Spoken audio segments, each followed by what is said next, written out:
Kal nekad i kal danas. Kal danas je mnogo stariji nego Kal nekad, što je logično. Da li Kal mudri, to ne znam, ali svakako iskusniji. Kažu da je savladavanje straha početak mudrosti. Ja više nemam strahove, ja jednostavno živim. Prelamni trenutak koji je napravio razliku. Pa to je verovatno bilo moment kada sam otišao da živim u Mađarsku. Zapravo živio sam u Budimpešti i tamo sam se potvrdio kao umetnik. Sve ostalo je prosto bila logika.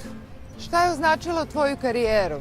Pa možda činjenica da sam u jednom momentu spoznao sebe i shvatio da je identitet nešto što me određuje u vremenu i prostoru i onda kada sam napravio dobar koncept, sve je bilo malo lakše.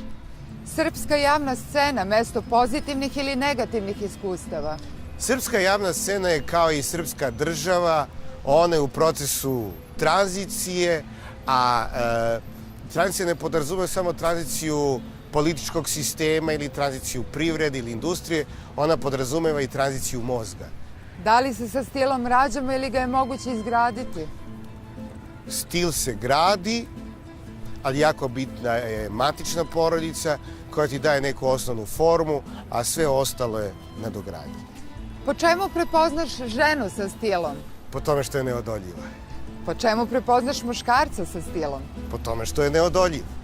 Šta ženu nepogrešivo čini ženom? Pametne i lepe žene pokreću ovaj svet. Šta muškarca nepogrešivo čini muškarcem? Pametni i lepi muškarci pokreću ovaj svet. Brend po svaku cenu ili dobro stvara anonimus proizvođača? Pa zavisi u kom kontekstu pitaš. Brend svašta može da bude. Brend može da bude recimo u smislu brendiranja nacije, brendiranja bilo čega drugog, ali nikako brend po svaku cenu, anonimnost, ali kvalitet. Koju pesmu voliš da zapevaš onako sam za sebe? Da li znadeš sunce milo?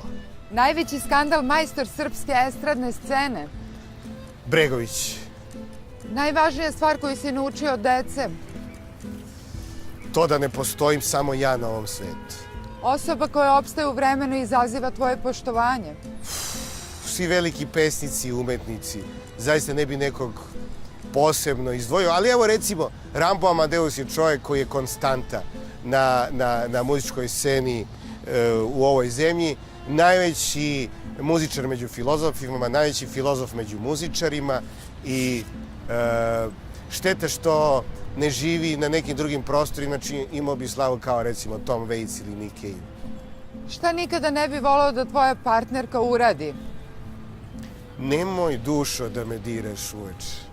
Šta bi voleo da tvoja partnerka uvek nepogrešivo prepozna? Dušo, danas mi nije dobro. Šta bi ti bio najveći poslovni izazov? Pa, ja sam trenutno zainteresovan za primenjenu muziku. Komponovao sam dosta stvari za pozorište i za film, ali nisam zadovoljan. Mislim da je to stvar koja bi spojila i moje osnovno zanimanje i ovo što trenutno radim. Da li si romantičar ili praktičar? I Puškin i Makijaveli u isto vreme. Šta je za tebe sreća? Stanje duha. O čemu najviše brineš? O budućnosti ove civilizacije. Kako se nosiš sa tugom i nepravdom?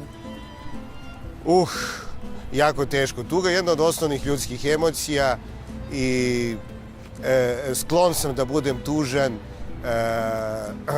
kada se desi nešto loše i poprilično teško podnosim nepravdu. Da li postoje momenti u životu zbog kojih se kaješ? Sve greške koje se naprave su samo moje. U životu sam načinio mnogo grešaka, nameravam da napravim još koju. Momenti u životu kada si bio ponosan na sebe? Kada sam postao otac. Omiljeni deo dana? Jutro. Omiljeno piće? Može viski. Omiljena hrana? Ćevap. Film koji bi mogao uvek iznova da pogledaš? Cinema Paradiso, Giuseppe Tornatore. Moment kada si prvi put prepoznao da si postao svoj čovek? Kada sam postao svestan sebe. Najznačajnija stvar koju si naučio od roditelja? Sve stvari koje sam naučio od roditelja su značajne. Zapravo, detinjstvo je lepo samo kada je retrospektivno. Samo onda kada se sećaš. A dok ga živiš pun je strahova i nelagoda.